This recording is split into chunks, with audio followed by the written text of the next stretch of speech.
Okay, so I'm about to say something that I know is going to make a lot of people angry. Put down your pitchforks, don't come for me. But you know what? I did not love Gladiator. I saw it for the first time ever this week, and obviously I was watching it in preparation for Gladiator 2. Maybe because I didn't have that nostalgia factor growing up having seen it, but I just thought it was okay. It wasn't great, but it wasn't awful. I didn't hate it. It was okay. Honestly, there's so many war movies like The Northman, Troy, the best one of all time that I just like so much more. So I was probably just comparing it to them. But hey, taste is personal, it's subjective, so I'm not trying to say that anybody's wrong for liking it.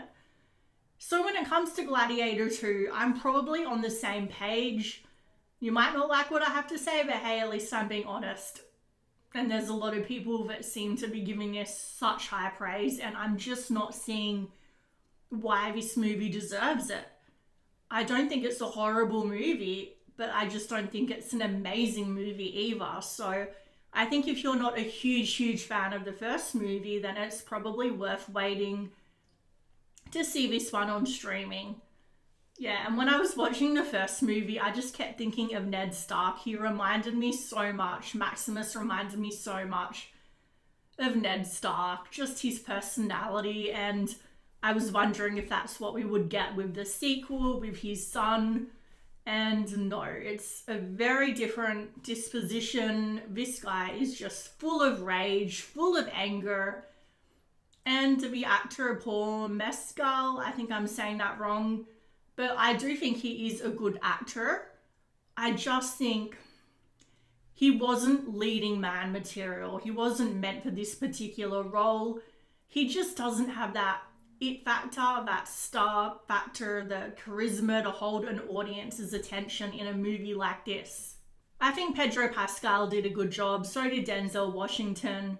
They're both strong actors.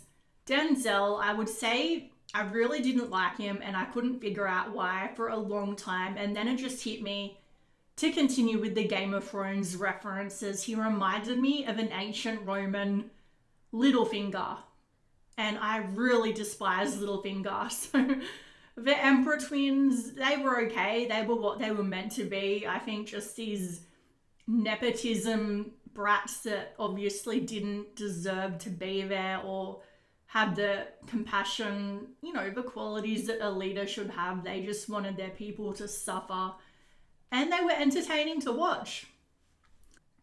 But I still do wish they would have given them a bit more depth, a bit more of a backstory and layers.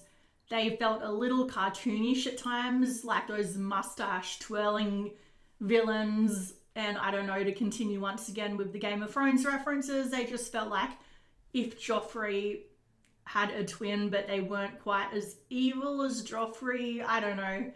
They were almost there. Like, they really enjoyed their public fighting to the death, but still, Joffrey was a special kind of evil.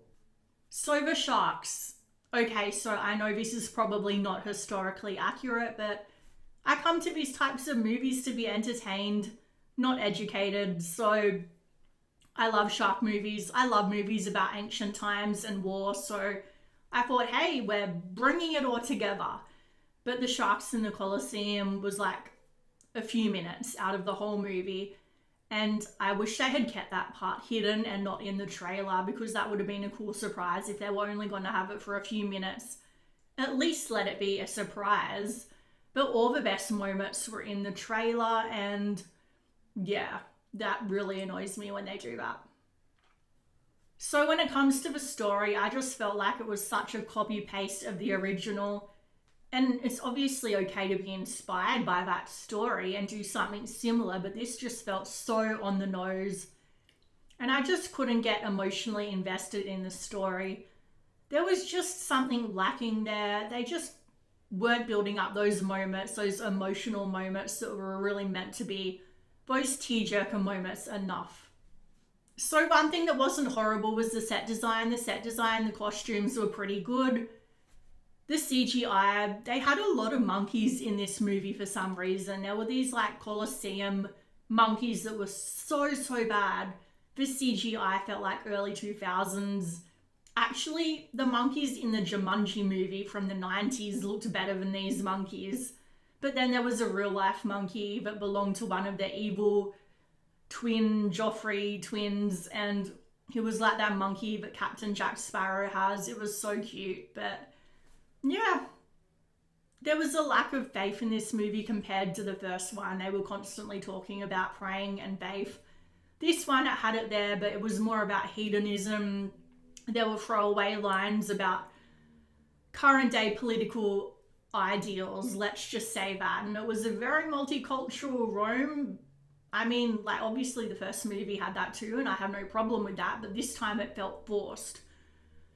Honestly, I'd give it a 6 out of 10. This was not my cup of tea, but let me know what you guys think down below.